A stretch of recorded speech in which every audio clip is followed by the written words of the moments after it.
앉아서 함께 말씀 보겠습니다. 오늘 같이 보실 말씀은 마태복음 23장입니다. 마태복음 23장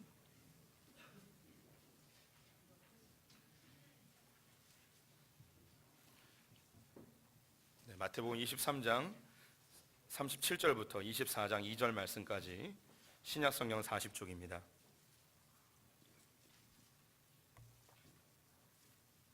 신약성경 40쪽 마태복음 23장 37절부터 24장 2절 말씀 교독하겠습니다. 예루살렘아 예루살렘아 선지자들을 죽이고 내게 파송한 자들을 돌로 치는 자여, 암탉이 그 새끼를 날개 아래에 모음같이 내가 내 자녀를 모으려 한 일이 몇 번이더냐. 그러나 너희가 원하지 아니하였도다. 보라, 너희 집이 황폐하여 버려진 바 되리라. 내가 너희에게 이르노니 이제부터 너희는 찬송하리로다. 주의 이름으로 오시는 이여 할 때까지 나를 보지 못하리라 하시니라. 예수께서 성전에서 나와서 가실 때에 제자들이 성전 건물들을 가리켜 보이려고 나아오니 함께 읽습니다. 대답하여 이르시되 너희가 이 모든 것을 보지 못하느냐. 내가 진실로 너희에게 이르노니 돌 하나도 돌 위에 남지 않고 다 무너뜨려지리라. 아멘. 오늘도 주님의 보좌 앞으로 나오신 성도님들에게 하나님의 은혜와 평강이 함께 하시기를 축원드립니다. 옆 사람에게 반갑게 인사하겠습니다. 하나님 당신 편이십니다. 네, 감사합니다. 하나님이 이 세상의 창조주이십니다. 그리고 이 세상을 운행하고 있습니다. 하나님께서 만드신 세상을 하나님 너무너무 사랑하십니다. 우리가 잘 알고 있는 요한복음 3장 16절 말씀에 하나님이 세상을 이처럼 사랑하사, 얼마만큼 사랑하셨냐? 독생자 예수 그리스도를 우리에게 내어주시기까지 사랑하셨다고 합니다. 그 하나님의 사랑이 성경 안에 잘 드러나 있는데, 지금 신약 시대를 살아가고 있는 우리들, 즉 요한계시록 이후에 성경이 기록되지 아니한 시대 가운데 하나님이 어떻게 세상을 사랑해 하셨는지, 그리고 그 사랑이 전달되어져 우리 대한민국까지 오게 되었는데요. 오늘부터 한 8주 정도 역사 속에서 하나님이 이 세상을 어떻게 사랑하셨는지를 함께 살펴보고 싶습니다. 그래서 예루살렘부터 시작되어져서 이제 한국 땅까지 지구 반바퀴를 돌아서 어떻게 하나님의 사랑이 전달되었는지를 볼 계획인데요. 계획은 8주인데 좀 분위기 봐서 뭐 한두 주 더 할 수도 있습니다. 그럼 오늘 그 첫 번째 시작, 예루살렘에서 시작되어진 예수님의 사랑을 살펴보도록 하겠습니다. 하나님께서 세상을 만드시고 또 우리도 만드셨습니다. 하나님께서 우리를 만드신 목적을 내 백성으로 찬송케 하기 위함이라고 하셨죠. 하나님을 자랑하고 하나님을 칭찬하는, 하나님을 알아서 주님을 다른 사람들에게 소개하는 그런 역할을 우리에게 맡기셨습니다. 그래서 이것을 위해서는 하나님과의 관계가 필요한데요. 그래서 하나님과 우리 사이의 사귐, 우리와의 교제를 주님이 원하셔서 우리를 창조하셨죠. 그래서 다른 피조물들과 다르게 우리에게 인격적인 존재로 만드셨습니다. 다른 어떤 피조물과도 하나님은 인격적인 교류를 하지 않으십니다. 하나님의 형상대로 지음받은 우리들은 하나님의 인격을 그대로 소유하고 있죠. 그래서 우리를 로봇이나 꼭두각시로 만들지 않으시고 우리가 자발적으로 마음과 뜻과 몸을 다하여서 하나님을 사랑하기를 기다리고 계십니다. 그래서 그 사랑을 하나님께서 얻기 위하여, 혹은 그 사랑이 하나님께 고정되기 위해서 하나님은 끊임없이 우리를 지금도 사랑하고 계시죠. 인격적인 교제를 하기 위해서 하나님이 에덴 동산이라는 제한적 공간에 아담과 하와를 위치시키셨습니다. 그리고 그곳에서 하나님은 24시간 늘 언제나 그들과 함께 동행하는, 함께 거하시는 삶을 살게 되어지죠. 성경은 하나님께서 거니셨다라고 이야기하며 아담과 하와와 함께 공존하였던 것을 보여주고 있습니다. 그런데 아담과 하와가 범죄함으로 인해서 이들이 에덴 동산에서 쫓겨나게 되었습니다. 쫓겨났는데 그것도 이제 에덴은 맞습니다. 에덴이라는 곳이 있고 그 중앙에 에덴 동산이 있었습니다. 에덴 동산에서 쫓겨나게 되면 그것도 이제 에덴이죠. 이곳에서는 하나님이 24시간 늘 함께 거니시지 않고 그들이 여호와의 이름을 부를 때 하나님께서 만나 주십니다. 그래서 아담의 그 아들 중에 셋이라고 있는데 이 셋이 에노스를 낳습니다. 에노스 때부터 여호와의 이름을 불렀더라라고 이야기하며 늘 하나님과 만나는 것이 아니고 간헐적으로 백성들이 하나님을 찾으면 하나님 만나주시는 그런 형태로 바뀌게 되어집니다. 그런데 이제 가인의 후손들이 이제 셋의 후손들에게 나쁜 영향력을 미쳐서 하나님과의 관계가 점점점 멀어지게 됩니다. 그래서 사람들은 하나님을 찾지 않는 단계까지 이르게 되죠. 그들이 생각하는 모든 것이 악할 뿐이었고 하나님을 대적하였습니다. 하나님은 더 이상 인간을 이렇게 놔둬서는 안 되겠다 싶으셔서 홍수로 그들을 다 멸하기로 결정을 하시죠. 이때 하나님이 하신 작업이 하나 있습니다. 그 작업이 창세기 6장 3절에 있는데요. 함께 읽어보겠습니다. 여호와께서 이르시되 나의 영이 영원히 사람과 함께하지 아니하리니 이는 그들이 육신이 됨이라. 그러나 그러되 날은 120년이 되리라 하시니라. 하나님이 홍수로 사람을 멸하기 전에 뭘 하나 뺏어가 버리셨어요. 그것이 뭐냐면 하나님의 영을 빼앗아 가버리셨습니다. 하나님 흙으로 우리를 만드시고 그 이 코에 생기를 불어넣으심으로 우리가 살아있는 영적 존재인 생명이 되었습니다. 우리는 영혼육으로 구성되어 있는데 이 혼이 하는 역할이 하나님과 교제하는 데 사용되어진 역할입니다. 그런데 사람들이 하나님을 찾지 않고 하나님과 교제하지 아니하므로 이 소중한 하나님의 영을 더 필요치 않게 되었습니다. 하나님 이것을 가져가 버리시죠. 그래서 사람은 육과 혼만 남아있는 그런 존재가 되어버렸습니다. 그래서 사람은 하나님을 찾지도 않고 찾을 수도 없고 깨달을 수도 없는 그런 존재가 되어버렸습니다. 하나님의 세상을 사랑하시기 때문에 하나님의 사랑을 끊임없이 소개하고 싶으시죠. 이전에는 모든 사람들에게 하나님의 영이 있었지만 하지만 찾지 아니함으로 걷어가시고 이제 하나님께서 특별한 사람들을 통하여 그 사람들에게 하나님을 만나주시고 소개하시고 그 사람들이 다른 사람들에게 하나님을 소개하는 그런 시스템으로 바뀌시죠. 대표적인 인물이 노아, 아브라함, 이삭, 야곱 등을 통하여 하나님이 개인적으로 만나시고 이 사람들을 통하여 하나님이 소개되게끔 하셨습니다. 성경은 아브라함의 하나님, 이삭의 하나님, 야곱의 하나님이라고 그렇게 호칭하는 이유가 뭐냐면 이 사람들 외에 같은 동시대에 살았던 가까이 있었던 사람들도 하나님을 전혀 경험하지 못했습니다. 하나님을 알지도 못했고요. 오직 아브라함과 이삭과 야곱을 통하여 경험되어진 그리고 만나진 그 하나님을 소개받아서 하나님을 겨우 아는 세계였습니다. 그러다가 이제 이 족장 시대가 지나고 한 개인을 통하여 하나님의 증거되는 것은 제한적이기 때문에 이스라엘 백성들이 번성함으로 인하여서 하나님은 계획을 바꾸셨습니다. 확장되어진 것이죠. 한 개인을 통한 선포가 아닌 민족을 통한 열방에 하나님을 소개하고 싶으셨습니다. 그래서 이스라엘 민족 한 민족을 택하여서 이 가운데 하나님이 거하시며 하나님이 어떤 분인지 이 백성들에게 알려주시고 이 백성들을 통하여 복의 근원으로 삼고 세상 가운데 하나님을 증거하기 원하셨죠. 그러면 이스라엘 백성 가운데 하나님이 거할 수 있는 방법이 무엇인가? 하나님이 그 당시에 이스라엘 백성이 장막에 살고 있어서 그들과 유사한 장막을 하나 만들고 그 가운데 거하셨습니다. 이스라엘 백성들 가운데 함께 머무신 것이죠. 그 하나님이 머물렀던 그 장막을 거룩한 장막, 거룩한 텐트라고 불러서 성막이라고 부릅니다. 출애굽기 40장 33절 34절 말씀 같이 읽어보겠습니다. 그는 또 성막과 제단 주위들에 포장을 치고 뜰문에 휘장을 다니라. 모세가 이같이 역사를 마치니 구름이 회막에 덮이고 여호와의 영광이 성막에 충만하매. 하나님이 알려준 시간대로 모세가 성막을 완성하였더니 하나님께서 구름 가운데 영광으로 임하셨습니다. 구름이라는 것은 하나님의 임재의 상징인데요. 구름은 하나님의 실체를 보지 못하게 하는 커튼과 같습니다. 사람은 죄악되기 때문에 하나님을 보게 되면 죽습니다. 그래서 구름으로 하나님을 가리신 것이죠. 이것은 사진으로 보여드릴게요. 이와 같이 생긴 천막입니다. 텐트이죠. 광야에 40년 세월을 보내면서 이곳저곳 돌아다니면서 이 텐트를 접었다가 세웠다가 접었다 세웠다가 합니다. 근데 이스라엘 백성은 어디를 가든 하나님이 동행하고 있음을 보여주는 중요한 메시지가 담겨져 있죠. 이스라엘 백성이 가나안 땅에 들어갔습니다. 하나님께서는 특정한 한 장소를 정해줄 때까지 이 성막을 잘 관리하도록 명령하셨습니다. 하지만 이스라엘 백성들은 성막을 별로 원하지 않았습니다. 하나님을 만나지 않고 하나님을 찾지 않았습니다.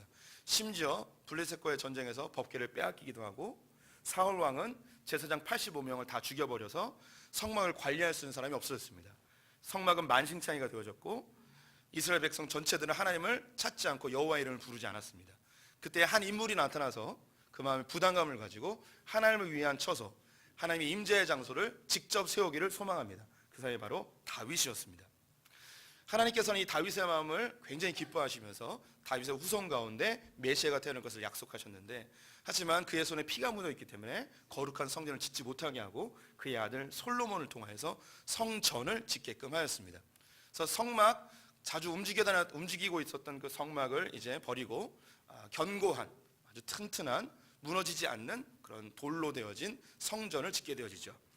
그 장면을 열왕기상 8장 10절과 11절 말씀에서 함께 보겠습니다. 함께 읽습니다. 제사장이 성소에서 나올 때에 구름이 여호와의 성전에 가득하매 제사장이 그 구름으로 말미암아 능히 서서 섬기지 못하였으니 이는 여호와의 영광이 여호와의 성전에 가득함이었더라. 이곳에서도 구름이 임하고 하나님의 영광이 성전에 가득한 것을 보게 됩니다. 하나님 임재하시고 이스라엘 백성 가운데 거하시고 하나님 이스라엘 백성과 사귀기를 원하시고 교제를 원하고 있습니다. 그런데 안타깝게도 이스라엘 백성들은 이 성전에서 하나님과 사귀며 하나님을 알아가기보다는 이 성전 자체를 우상처럼 성전을 향하여 기도하면 주님이 잘 들어주시고 성전을 잘 관리하고 성전에서 예배 잘 드리면 복 받을 거라는 그런 생각을 가지면서 성전 자체를 우상처럼 섬기게 되었습니다. 하나님과의 교제, 하나님과의 관계는 아무 관심 없이 그냥 종교 행위만 이 성전, 멋들어진 성전에서 열심히 하고 있으셨죠. 하나님께서는 여호와의 이름을 부르지 않고 하나님을 찾지 않는 이 백성을 더 이상 사용할 목적 이유가 없습니다. 그래서 결국 하나님께서는 기원전 586년에 느부갓네살 왕에 의하여 바벨론에 의하여 이스라엘을 멸망시키시고 예루살렘 성을 예루살렘 성전을 다 부셔버리게 되지요.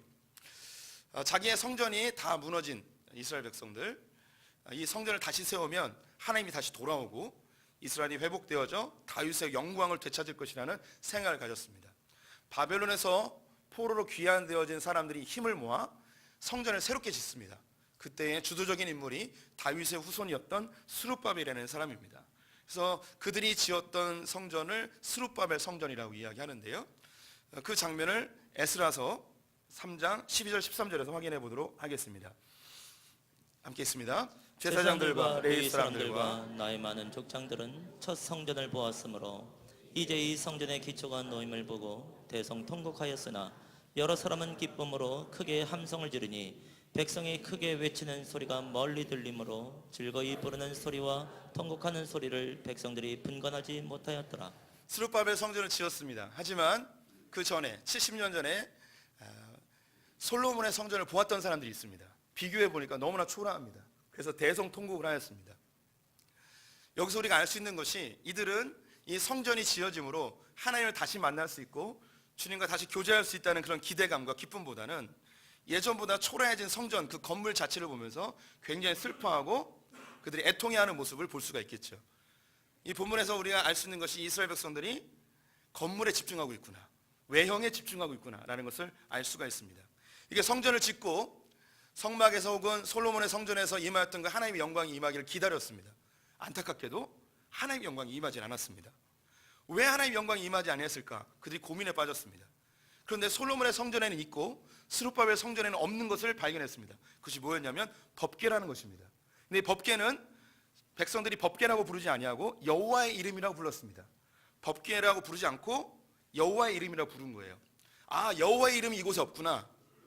그때 선지자들을 통하여서 계시된 것이 뭐냐면 여호와의 이름, 법궤가 이제 이 물체로서의 법궤가 아니라 메시아, 사람으로서 이 법궤가 온다는 거예요. 즉 말씀이 육신이 돼서 오시는 분이 있다는 거예요. 근데 이분이 뭐냐? 여호와의 이름으로 오신다는 거죠. 여호와라는 단어는 구약에서는 여호와이지만 신약에서는 주라는 이름으로 바뀝니다. 그래서 예수님이 예루살렘에 입성할 때에 종려나무 가지를 흔들며 사람들이 외쳤던 게 뭐냐면 호산나 주의 이름으로 오시는 이여. 그래서 하나님께서 보내신 말씀이 육신이 되신 그 실체의 법궤가 여호와의 이름으로 오게 되어지면 이 건물로서의 성전 안에 그 법궤가 다시 위치되어지면, 즉 메시아가 오게 되어지면 이 영광이 다시 임하게 되어지고 이스라엘이 회복되어지고 다윗의 왕조의 그 부강함이 일어날 것이라는 그 기대감을 가지고 그 메시아를 기다리고 있었습니다. 오늘 읽었던 본문에 예수님께서 아주 독특한 이야기를 하십니다. 39절 말씀 같이 읽어보겠습니다. 내가 너희에게 이르노니 이제부터 너희는 찬송하리로다 주의 이름으로 오시는 이여 할 때까지 나를 보지 못하리라 하시니라. 오늘 이 본문은 예수님께서 마지막 사셨던 그 고난주간의 화요일에 있었던 일입니다. 예수님은 이미 종려주일로 불려지는 그 일요일날 예루살렘 입성할 때에 백성들이 종려나무를 흔들며 주의 이름으로 오시니여라고 이미 한번 외쳤습니다. 오늘 보니까 찬송하리로다 주의 이름으로 오시는 이여라고 할 때까지 너희가 나를 보지 못할 것이다. 이미 한번 얘기했는데 다시 이야기하는 때가 있다는 거죠. 이것은 앞에 이야기하는 것과 지금 이야기하는 것의 의미가 다르다는 거예요. 처음에 이야기했던 그 환호성은 예수님이 입성하면 이스라엘이 회복되고 예루살렘 성전에 하나님의 영광이 임하고 다윗의 왕조가 일어나 다시 부강한 나라가 될 것을 기대하는 그런 마음이었다면, 이제 너희들이 진짜 그 마음에서 우러나오는 그 믿음의 선배들이 외쳤던 여호와의 이름을 불렀던 것처럼, 즉 하나님과 교제하며 주님과 사귀며 주님을 알아가고 주님의 뜻을 분별하여 주님이 원하시는 삶을 살아가는 것, 먹을 것 마실 것을 위해서가 아니라 하나님의 나라와 영광을 위해 살아가는 그런 새로운 마음을 갖게 되었을 때, 그때까지 날 보지 못할 것이다. 즉 예수 그리스도가 단지 이스라엘을 회복하고 예루살렘 성전을 회복하기 위해서 온 것이 아니라 온 열방을 회복시키고 하나님이 어떤 분이 소개시키고 나로 말미암지 않고는 아버지께로 갈 수 없음을 보이셔서 예수 그리스도를 통하여 하나님을 보게 하는, 하나님을 알게 하는 그 단계에 이르는 이것을 깨닫는 그때서야 비로소 나를 보게 될 것이다 라는 고백이에요. 근데 이 일은 실제로 일어납니다. 지금도 이스라엘 땅 가운데 예수님이 그들이 기다렸던 메시아라는 것을 깨닫고 예수님을 주님이라고 부르는 무리들이 있습니다. 메시아닉 주라고 불려지는 유대교 출신의 기독교인들이 지금도 이 예루살렘과 이스라엘 땅에서 예수님을 믿고 하나님을 경배하고 있죠. 그때 이제 하나님 만나게 되는 거죠. 우리 역시 마찬가지입니다. 우리가 단순히 종교로서의 기독교를, 교회를 그렇게 다니고 있다면, 하나님과 전혀 관계없는 그런 삶을 살고 있다면 우린 주님 만날 수 없어요. 하나님을 알 수도 없고 예수 그리스도가 어떤 분이 인격적으로 경험할 수도 없습니다. 우리가 정말 주의 이름을 부를 때에 주님 나의 구주이십니다. 나는 죄인입니다. 십자가의 은혜로 내가 다시 살았습니다. 내가 예수 그리스도가 통하여서 하나님을 아버지라고 부릅니다. 이 주의 이름을 진정 부를 때에, 예수의 이름을 부를 때에 그때 주님 우리를 만나주시고 우리가 하나님 앞에 거하며 주님을 깨닫고 주님과 교제하는 거죠. 이것을 흔히 우리 성도님들에게 이야기하는 하나님을 예수님이 인격적으로 만났다라는 그런 표현이기도 합니다. 이 예수님께서 성전 안에 들어가시면 이스라엘 백성들이 원하는 것처럼 하나님 영광이 임할 거라고 생각했지만 그렇게 되지 않았어요. 왜냐하면 하나님은 이 눈에 보이는 성전으로 더 이상 일하고 싶지 않았기 때문입니다. 그래서 24장 1절 2절 말씀에 굉장히 충격적인 이야기를 제자들에게 하시죠. 24장 1절 2절 같이 읽어보도록 하겠습니다.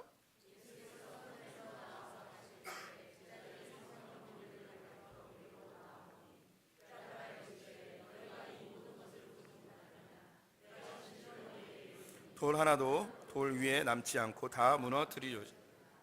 아멘. 이 성전을 나올 때에 제자들이 예수님에게 굉장히 자부심 있게 자랑합니다. 예수님, 이 성전을 보십시오. 이 성전이 40년 동안 지어졌는데 너무나 멋지지 않습니까?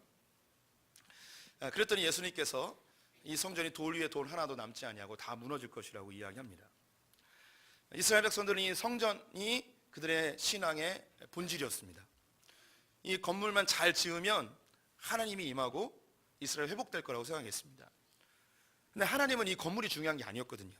이 건물은 하나님의 임재의 상징이었지 건물이 중요한 게 아닙니다. 하나님 만나는 것, 하나님과 사귀는 것, 주님 알아가는 것, 이게 더 소중한 것인데 자꾸 사람들이 건물에 집중하고 성전에 집중하니까 이걸 다 없애버려야만 되는 상황이 된 것이죠. 이 당시에 예수님이 성전을 보았을 때는 헤롯이 이제 40년 동안 짓던 상태였습니다. 헤롯 대왕은 이미 죽었고요. 그 이후로도 20년 동안 더 지어요. 총 60년 동안 성전을 짓게 되는데요. 스룹바벨이 성전을 지은 이후에 여전히 전쟁은 계속되었습니다. 그리고 그리스에 의해서 예루살렘이 점령된 이후 안티오니쿠스라는 사람이 거기다 돼지의 피를 막 뿌리고 제우스상을 막 세우며 성전을 모독하였습니다. 그러다가 로마가 그 예루살렘을 다시 점령하면서 이 유대인들이 너무 독하고 잘 통제가 안 되는 거예요. 그래서 어떻게 하면 얘네들을 잘 관리할 수 있을까 생각하다가 그 땅 출신의 왕을 세우면 좀 관리가 되겠구나 싶어서 한 사람을 정하여 세웁니다. 그 사람이 바로 헤롯입니다. 근데 헤롯은 유대인 출신이 아니고 에돔 사람이었어요. 에돔 사람. 그래서 사람들이 우리와 같은 피를 섞은 사람이 아니기 때문에 저항하고 반대합니다. 그래서 이 헤롯이 왕으로 세워지고 또 로마 황제에게 잘 보여야 되기 때문에 이 유대인들을 좀 마음을 좀 달래주고 싶었습니다. 인기를 좀 얻고 싶었던 것이죠. 그래서 그가 결정한 게 무엇이냐면 그리스에 의해서 모욕당한 이 성전을 다시 새롭게 지어주면 유대인들이 자기를 지지해 줄 것이라는 생각을 했습니다. 그래서 스룹바벨 성전을 보수하고 더 증축하여서 아주 큰 헤롯 성전을 짓게 됩니다. 우리 그 성도님들 들어보셨으리라고 생각이 드는데 이방인의 뜰이라는 단어가 있습니다. 원래 스룹바벨 성전은 좀 규모가 작아서 이 성전 밖에가 이제 이방인들이 올 수 있는 이방인의 뜰이었어요. 그리고 그 안에는 여인들이 들어갈 수 있는 여인의 뜰이 있었고, 그 안에는 제사를 드리는 남자들이 들어갈 수 있었습니다. 그래서 그 성전 밖에 이방인의 뜰이 있었는데 헤롯이 스룹바벨 성전을 확장하면서 크기가 늘어난 거예요. 그래서 예전에 이방인의 뜰이 이제는 성전 안에 들어오게 된 것이죠. 그래서 이 이방인의 뜰이라는 단어는 신약 교회에 와서 아주 중요한 메시지로 우리가 사용되어집니다. 우리가 원래 이방인들이었지만 예수 그리스도의 피로 하나님의 성전이 확장되어져 우리가 하나님의 백성 되어짐의 영적 의미로 이방인의 뜰이라는 단어가 종종 사용되어지죠.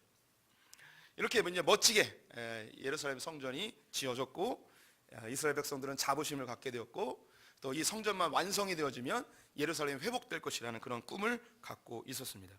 그런데 예수님께서 그 성전이 다 무너질 거라고 이야기를 한 거죠. 그러면 이 성전을 없애버리면 하나님이 교제하고 하나님이 우리와 사귀기 위한 다른 방편을 선택했다는 의미가 있겠죠. 그럼 어떻게 우리와 사귀시는가? 이제 더 이상 눈에 보이는 성전은 존재하지 않습니다. 눈에 보이게 성전 안에 하나님이 임하지 아니하고 하나님이 다른 방식으로 임하게 되어지는데, 요한복음 20장 22절 말씀 같이 읽어보겠습니다. 이 말씀을 하시고 그들을 향하사 숨을 내쉬며 이르시되 성령을 받으라. 예수님께서 부활하신 이후 제자들을 만나고 숨을 내쉬면서 성령을 받으라 이야기합니다. 이 모습은 하나님께서 아담을 만드시고 코에 생기를 불어넣으시며 생명이 되었다는 의미와 동일한 메시지입니다. 우리를 새롭게 만드시고 이 땅의 육신이 아닌 새롭게 부활되어진 하늘에 속한 사람들로 만들었다는 것이죠. 그래서 성령이 우리 안에 들어오게 되어지면 노아 시대 때 빼앗아갔던 그 하나님의 영을 우리에게 다시 불어넣어 주심으로 우리는 다시 하나님을 만날 수 있고 하나님을 사귈 수 있는, 하나님 알아갈 수 있는, 여호와 이름을 부를 수 있는 그런 존재들로 바뀌게 되었어요. 예수 그리스도께서 십자가에 못 박혀 돌아가심으로 우리는 정결케 되었고 하나님이 임재할 수 있는 처소가 되었습니다. 하나님이 이제 우리 안에 있는 거죠. 건물 안에 있는 게 아니라 우리 성도들 안에 있는 거예요. 처음 에덴 동산에서 만들었던 그 모습대로 우리 안에 거하시기로 결정하시고 예수님을 죽이심으로 우리를 깨끗게 하셔서 이제 주님 우리 안에 임하게 되셨습니다. 그래서 우리 성도님들이 한 분 한 분이 바로 하나님의 성전이 되어진 거죠. 고린도전서 3장 16절 유명한 말씀 같이 읽어보겠습니다. 너희는 너희가 하나님의 성전인 것과 하나님의 성령이 너희 안에 계시는 것을 알지 못하느냐. 여기 계신 성도들 한 분 한 분이 하나님의 성전입니다. 우리 안에 누가 계시다고요? 성령님이 계십니다. 하나님이 계시는 거예요. 그래서 성경에서 우리 지체들에 대하여 함부로 욕하거나 라가 바보라고 이야기하지 말라고 하는 이유가 뭐냐면 우리 안에 성령님이 계심으로 우리가 모독당할 수 없는 존재입니다. 우리가 다 부족하긴 합니다. 하지만 만들어지는 과정이고 완성되어지는 과정이기 때문에 하나님이 우리를 열심히 만들고 있는데 너 왜 이렇게 못났어? 너 왜 그거밖에 못해? 너 왜 이렇게 바보 같아? 라고 한다면 그 사람이 아닌 그를 지금 만들고 있는 창조주신 하나님을 모독하는 것이 되기 때문에 하나님이 철저하게 비난과 정죄와 판단을 우리 보고 멈추라고 이야기하는 거죠. 그럼 대신에 뭐 해야 되느냐? 중보해 주는 거예요. 기도해 주는 거예요. 격려하고 그를 사랑해주고 칭찬해주고 기다려주는 것이 우리의 할 바이죠. 이렇게 우리가 하나님의 성전이 되어지고 하나님의 성령이 임하게 되었습니다. 이제 주님께서 그 노아와 아브라함과 이삭과 야곱에게 하셨던, 이스라엘에게 하셨던 일을 이제 우리에게 맡기십니다. 이 세상 사람들 하나님의 영이 없기 때문에 하나님을 알지 못해요. 하나님이 이 세상을 사랑하시기 때문에 택함 받은 우리들을 통하여 하나님의 사랑이 그들 가운데 전달되기 원합니다. 그들 가운데 하나님 어떤 분이 소개되길 원하고 그 사랑이 얼마나 위대한지 그들에게 알리길 원하고 계십니다. 그래서 사도행전 1장 8절 말씀 같이 읽어보도록 하겠습니다. 오직 성령이 너희에게 임하시면 너희가 권능을 받고 예루살렘과 온 유대와 사마리아와 땅끝까지 이르러 내 증인이 되리라 하시니라. 이스라엘 백성들이 하나님께 택함 받아 하나님이 임재하는 성막과 성전을 가져서 열방 가운데 하나님을 소개하는 일을 해야 되는데 그들은 그릇된 선민 사상으로 자기들만 잘 먹고 잘 살면 된다는 생각에 성전을 향하여 열심히 기도함으로 자기들만을 위한 하나님으로 만들어버렸습니다. 하나님 이것을 옳지 않기 때문에 성전을 다 무너뜨려버리고 이것을 하나님의 임재를 우리 각각 성도님들에게 허락해 주셨죠. 그런데 처음에 성령을 받고 예수를 믿었던 사람이 누구냐? 다 유대인들이었어요. 그래서 유대인들이 갖고 있는 이 속성, 예루살렘을 떠나고 싶어하지 아니하는, 여전히 성령이 임했음에도 불구하고 예루살렘 성전이 완성되어지고 이스라엘이 회복되고 싶어하는 그런 이기적인 마음을 여전히 그들은 갖고 있었습니다. 그래서 안 흩어지는 거예요. 안 흩어지는 거예요. 하나님은 그래서 강제적인 방법으로 이 예수님의 제자들을 흩어버리십니다. 사도행전 8장 1절 4절 말씀 같이 읽어보겠습니다. 그날에 예루살렘에 있는 교회에 큰 박해가 있어 사도 외에는 다 유대와 사마리아 모든 땅으로 흩어지니라. 그 흩어진 사람들이 두루다니며 복음의 말씀을 전할세. 하나님은 예루살렘에 핍박을 주심으로 이스라엘의 이스라엘 민족 가운데 회심한 기독교인들이 예루살렘에 머물러 있지 아니하고 유대와 사마리아와 땅끝으로 흩어져 복음을 전할 일을 강제적으로 하십니다. 여기서 근데 또 안타까운 거 뭐냐면, 흩어지긴 흩어졌는데 누구는 안 갔냐면 사도들은 여전히 남아있는 거예요. 사도들은 여전히 남아있어요. 교회의 기둥과 같은 사도들이 남아있다는 뜻은 뭘까요? 예루살렘의 핍박이 잠잠해지고 평안해지면 다시 모이겠다는 거예요. 다시 모이겠다는 거죠. 그런데 이 일은 실제로 많이 일어납니다. 이 기독교인들이 예루살렘을 정말 떠나려 하지 않은 거예요. 계속 예루살렘 다시 모이는 거예요. 우리가 이제 바울도 하나님 위하여서 삶을 드리기로 결정했는데, 로마서 9장을 보면 무슨 말이 있냐면, 내가 구원에서 떨어질지라도 이스라엘이 하나님께 다시 돌아온다면 내가 이것을 충분히 감당하겠다, 이런 정도로 이스라엘의 회복을 너무너무 간절히 소망했습니다. 하나님이 강제적으로 이스라엘 백성 기독교인들을 흩으시고 안디옥이라는 곳에 최초의 이방교회가 세워지고 바나바와 바울을 최초의 선교사로 파송하며 지중해 연안과 로마에게까지 이 복음을 전할 일을 했음에도 불구하고 이 유대교 출신의 기독교인들은 여전히 어디에 머물고 있냐면 예루살렘과 그 성전에 여전히 머물러 있는 거예요. 그럼 주님은 이제 결단을 내리셔야죠. 아직도 남아있는 그 예루살렘 성전을 없애야만 얘네들이 완전히 포기하겠구나. 성전이 예수님이 돌아가신 이후 AD 63년에 완성이 됩니다. 63년에 완성이 되자 이 유대인들은 흥분의 도가니에 휩싸입니다. 이야, 드디어 성전이 완성되었구나. 그럼 무슨 생각을 하겠습니까? 이제 메시아가 와서, 예수님 메시아가 아니었으니까 메시아가 와서 로마 몰아내고 이제 예루살렘이 다시 부흥의 때를 맞이하고 다윗의 왕조가 일어나 부강한 나라가 되겠구나라는 기대감이 가득 찼습니다. 그때 로마의 주둔지였던 가버나움 지역에서 로마가 너무 전쟁을 오래 하다 보니까 세금을 너무 많이 걷어들였어요. 근데 이스라엘 사람들은 이미 오랫동안 세금을 냈기 때문에 낼 게 없어요. 그러다 보니까 이 폭압이 너무 심해졌습니다. 견디다 못해서 가버나움 중에서 폭동이 일어났습니다. 이 폭동을 계기로 전국에 흩어져 있던 열심당원들이, 아주 독립투사들이 가버나움으로 확 모여가지고 로마를 몰아내는 일을 합니다. 그런데 성공을 합니다. 그래서 로마군이 쫓겨나요. 근데 로마가 어떤 나라겠습니까? 그냥 놔두겠습니까? 이때는 정말 이스라엘이 흥분의 동안이에 완전히 휩싸입니다. 성전 다 졌죠? 로마 몰아냈죠? 이제 누구만 오면 되냐면 메시아만 오면 되는 거예요. 이제 끝나는 거예요. 근데 그때 황제가 누구냐면 네로였습니다. 네로가 그 베스파티안이라는 장군을 이 7만 명의 정예군을 모아가지고 이 이스라엘을 점령시키기 위하여 이제 출정을 시킵니다. 근데 그 예루살렘을 다 포기하고 이제 그 공격하려는 때에 네로 갑자기 죽어요.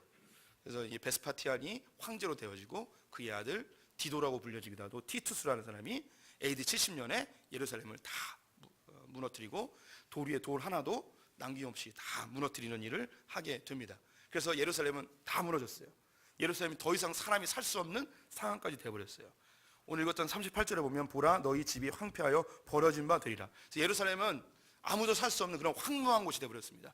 그래서 베드로가 어디서 순교하냐면 로마에서 죽어요. 왜 베드로가 로마에서 죽냐면 예루살렘에 살 수 없는 상황이 되어버렸어요. 사도들마저도 예루살렘에 살 수 없이 어디론가 흩어져 복음을 전해야 되는 상황이 되어버렸습니다.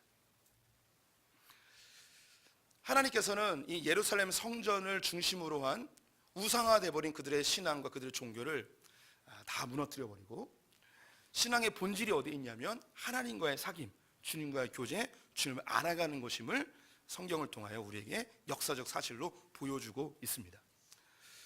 오늘 이 예루살렘 성전이 무너진 것을 통해서 우리가 몇 가지 교훈을 얻을 수 있습니다.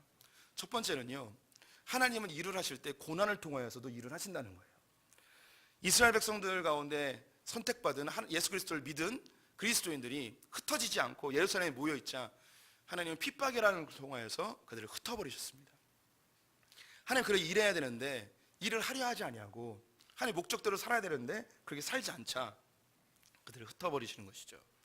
때로 우리 성도님들의 삶 가운데 뜻하지 않은 고난을 만날 때가 있습니다. 큰 시련을 만날 때도 있죠.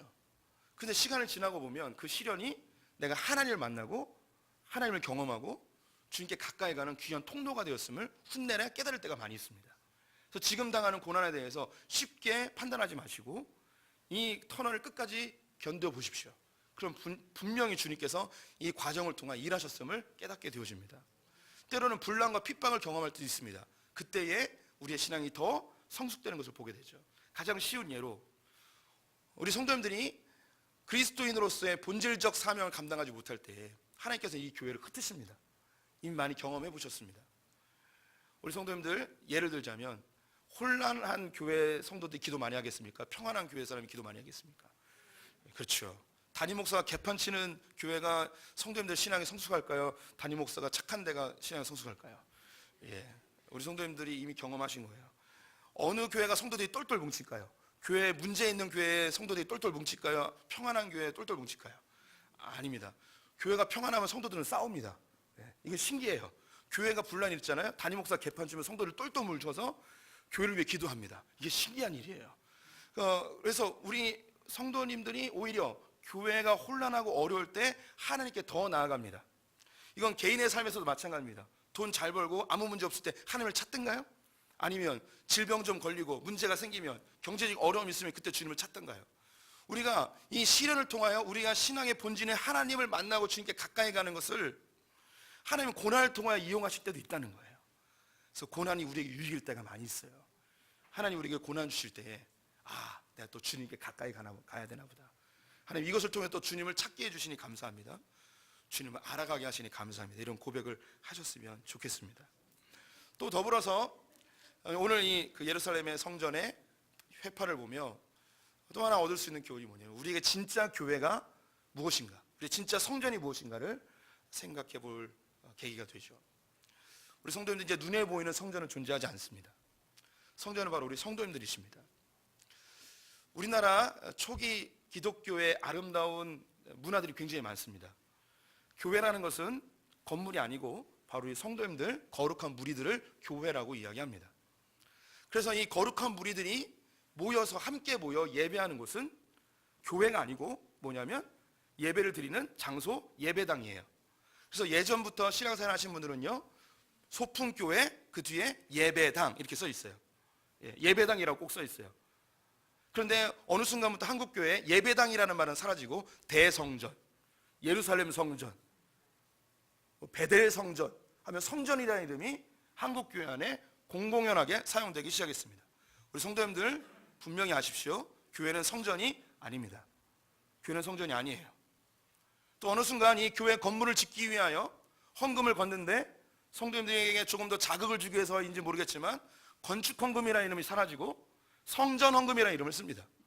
이 헌금을 드리면 뭔가 굉장히 하나님의 위대한 일을 하는 것처럼 사람들에게 호도할 수 있는 아주 안 좋은 단어이죠. 그래서 우리 소풍교회 헌금 봉투에는 성전 헌금이라고 되어 있지 않고 건축 헌금이라고 되어 있어요. 그냥 건축하는 거예요. 건물을 건축하는 거예요. 우리가 하나님의 거룩한 무리인 소풍교회 성도들이 함께 모여 편리하게 예배할 수 있는 공간을 만들기 위한 건축일 뿐이지 이 건물을 잔진다고 해서 하나님께 영광이 되는 건 전혀 아닙니다. 대신에 예쁘게 편리하게 잘 지으면 뽀다구는 나죠. 기분은 좋아진단 말이에요. 이런 곰팡이 속에서 드리는 것보다는 좀 낫지 않을까 싶습니다. 하지만 이 곰팡이가 있어도 뭐 관계는 없습니다. 뭐 우리 보면 다 무좀도 좀 있고 다 곰팡이도 있는데 뭐 교회도 좀 있으면 어떻습니까? 우리의 진짜 교회가 무엇인지, 진짜 성전이 무엇인지 다시 상고해 볼 필요가 있습니다. 한국 교회에 수십 년 전부터 하나님이 하신 일이 있습니다. 이건 뭐 역사 속에 늘 있었던 일이죠. 한국 교회 어느 순간 어떤 특정 목회자가 어떤 특정 교회가 성전처럼 우상처럼 되어진 상황이 벌어졌습니다. 그래서 그 목사님이 이야기하는 거라면 성경에 검증하지도 아니하고 그래서 그대로 받아들이는 경우도 있고 그 목사님 특정한 목사님 밑에서 신앙생활 했으면 나도 같은 레벨이 되는 것처럼 착각하기도 합니다. 어떤 특정 교회를 다니면 나도 신앙이 검증된 것처럼 생각되어지기도 하죠. 그래서 어느 순간 하나님보다 교회와 목회자가 더 높아져서 하나님 이것을 치기 시작하십니다. 무너뜨리는 거죠. 예루살렘 성전을 무너뜨리듯이 하나님과 성도 사이에 가림막이 되어지는, 걸림돌이 되어지는 목회자와 교회를 주님께서는 용납할 수가 없죠. 그래서 우리가 존경할 만한 유명한 그런 목회자들이 추풍낙엽처럼 그들의 범죄함과 그의 추악함으로 인하여 언론에 보도되며 그들이 수없이 무너져 내렸습니다. 또 훌륭하다고 생각되었던 그 많은 교회들이 어느 순간 사라져버리고 다 흩어져 버리는 일이 발생하죠. 근데 놀랍게도 하나님께서는 다른 일을 하시죠. 그 안에 있던 성도들을 하나님께서는 존귀히 여기셔서 다른 곳으로 흩으시고 또 다른 교회들을 부흥케 하기도 하시며 그들이 신앙의 본질을 회복하게 하고 하나님 앞에 정직하게 나아가며 알곡과 쭉정이를 갈라버리는 일까지도 주님이 하시는 것을 보게 됩니다. 우리 성도님들의 성전은 그럼 진짜 어딜까요? 우리 교회를 사랑해야 된다고 이야기하잖아요. 흔한 이야기로 성전을 사랑해야 된다고 이야기하잖아요. 우리 교회는 절대 팔 수 없습니다. 목숨 걸고 뛰두르고 이 건물은 팔아도 돼요. 돈 없으면 딴 데 가서 작은 데로 옮겨가도 돼요. 이게 중요한 게 아니거든요. 그럼 진짜 성전이 무엇인지 예수님이 소개해주고 있습니다. 요한계시록 21장 9절 10절 말씀 같이 읽어보겠습니다. 7 대접을 가지고 마지막 7 재앙을 담은 7 천사 중 하나가 나와서 내게 말하여 이르되 이리 오라. 내가 신부 곧 어린 양의 아내를 내게 보이리라 하고 성령으로 나를 데리고 크고 높은 산으로 올라가 하늘께로부터 하늘에서 내려오는 거룩한 성 예루살렘을 보이니. 요한계시록 21장은 새하늘과 새 땅이 되었을 때에 새 예루살렘이 이 땅 가운데 도래하는 것을 보여줍니다. 세대주의자나 잘못된 종말론에 의하면 이 새 예루살렘이 어떤 건축물 정도로 생각을 합니다. 그런데 성경을 잘 보십시오. 7 대접을 가진 자들 중에 한 천사가 사도 요한에게 이야기합니다. 이제 종말이 되었고 이제 주님의 때, 재림의 때가 되었는데 내가 너희에게 예수 그리스도의 신부가 누구인지 소개하겠다, 보여주겠다라고 합니다. 오라, 내가 신부 곧 어린 양의 아내를 내게 보이리라. 신부를 보여주겠다는 거예요. 그런데 뭘 보여주냐면 거룩한 성 예루살렘을 보이니.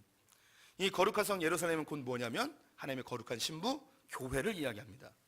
예루살렘 성전이 이제 건물로서가 아니라 바로 우리 성도들 한 분 한 분이 예루살렘 성전이 되신 것이죠. 그러면 교회를 사랑한다는 것은 이 건물을 잘 보수하고 잘 관리하는 것, 그 개념을 뛰어넘는, 이 건물을 절대 누구에게도 팔지 않고 내가 공산주의자들이 쳐들어와도 내가 목숨 걸고 이 교회 건물을 지키겠다, 이게 교회를 사랑하는 것이 아니고 교회를 사랑하는 것은 바로 옆에 있는 지체들을 사랑하는 거예요. 우리 공동체를 사랑하는 거예요. 우리 성도님들을 사랑하는 거예요. 격려하고 위로하고 용서하고 용납하고 기다리고 인내하고 시기하지 않고, 이것이 바로 하나님의 성전을 사랑하는 것, 교회를 사랑하는 것입니다. 우리 성도님들에게 성전은 이 건물이 아닌 바로 우리 옆에 있는 지체들이 하나님의 성전임을 기억하셨으면 좋겠습니다. 이렇게 이제 기독교가 예루살렘을 벗어납니다. 예루살렘을 떠나서 이제 항해를 시작하죠. 우리 대한민국까지 오게 됐는데 어떤 항해를 하였는지, 하나님 이스라엘 얼마나 사랑하셨는지 또 다음 주에 보도록 하겠습니다. 기도하겠습니다. 하나님, 우리 안에 성령 주셔서 하나님을 깨닫게 하시며 주님을 만나게 하시니 감사합니다. 하나님, 이 기독교 신앙생활을 통하여서 내가 복받는 것, 잘 먹고 잘 사는 것에 집중하지 아니하고 하나님이 어떤 분이며 또 주님을 알아가기를 즐겨하는 자들, 주님과 가까이 하기를 또 마음과 뜻과 정성을 다해서 사랑하기로 결단하는 자들 되게 하여 주시옵소서. 우리의 성전이 성도님들 한 분 한 분임을 기억하여 하나님을 사랑한다 하고 이웃을 사랑하지 아니하면 거짓이라고 말씀하신 것처럼 우리가 교회를 사랑할 때 우리 지체들을 사랑하는 자들 되게 하여 주시옵소서. 예수님의 이름으로 기도드렸습니다. 아멘. 광고 말씀드립니다.